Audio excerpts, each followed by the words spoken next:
आई जी इस्लामाबाद ने दो टोक अल्फाज में ऐलान किया है कि शरपसंदी करवाने वाले सबके खिलाफ कानून हरकत में आएगा।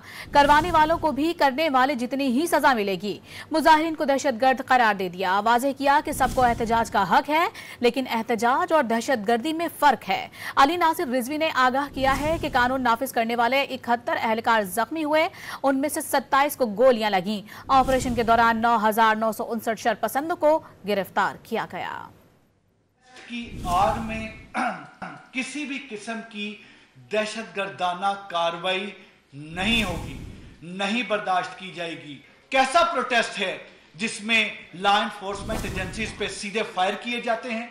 ये कैसा प्रोटेस्ट है जिसमें पब्लिक की इमलाक को नुकसान पहुंचाया जाता है? ये जो प्रोटेस्टर्स हैं ये तमाम बुक होंगे, करने वाले बुक होंगे, करवाने वाले बुक होंगे, जो इंस्टिगेट करने वाले बुक होंगे।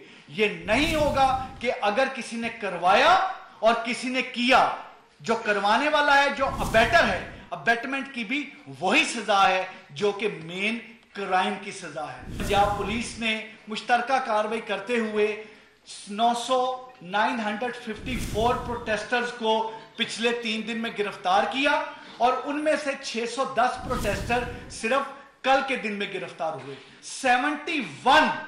71 लॉ एनफोर्समेंट एजेंसीज के लोग जो हैं, तमाम जो ऑफिसर्स हैं, जो आपकी लॉ एनफोर्समेंट एजेंसीज हैं, वो इसमें जख्मी हुए हैं।